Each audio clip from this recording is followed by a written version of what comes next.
ఈరోజు 3వ తేదీ నుంచి వైఎస్ జగన్మోహన్ రెడ్డి గారు ఆదేశాల మేరకు ఈ 3వ తేదీ నుంచి 10వ తేదీ దాకా కార్యక్రమాలు పెట్టడం జరిగింది. దాంట్లో భాగంగానే ఈరోజు మనకు ప్రెస్ మీట్ ఏర్పాటు చేసుకున్నాం. ముఖ్య ఉద్దేశం ఏంటంటే పిల్లలు డిఎస్సి దాని మీదనే ఈ పోరాటం. ఎందుకంటే డిఎస్సిలో అవకతవకలు జరిగాయి, అది మీ అందరూ తెలిసిందే.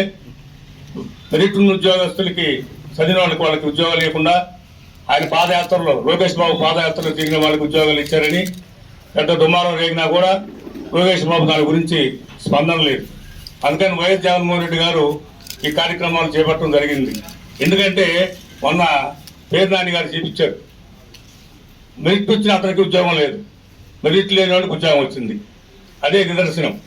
కాబట్టి జగన్మోహన్ రెడ్డి గారి పిలుపు మేరకు 6వ తేదీ నుంచి 10వ తేదీ దాకా ఊరు తాలూకా ఆఫీస్ దగ్గర నిరాహార దీక్షలు ఉన్నాయి. అందుకని ఖచ్చితంగా విద్యార్థులు తప్పనిసరిగా 6, 7, 9, 10 రోజులు 5 రోజులు మన మాజీ మంత్రి వర్యులు ప్రసన్న కుమార్ ఆదేశాల మేరకు అందరూ వచ్చి పాల్గొని ఆ 4 రోజులు 5 రోజులు కార్యక్రమాలు జయప్రదం చేయాలని కోరుకుంటున్నాను.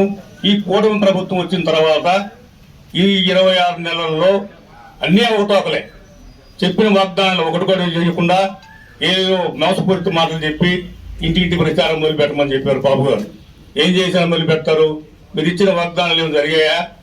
పిల్లలకి ఇంతవరకు ఒక పెన్షన్ కూడా ఇవ్వాల. నిరుద్యోగ వృత్తి ఇస్తున్నారు, 3,000 లేదు. శ్రీనిధి 1500 ఇస్తున్నారు, అది లేదు. 50,000 పెన్షన్ ఇస్తాను, అది లేదు.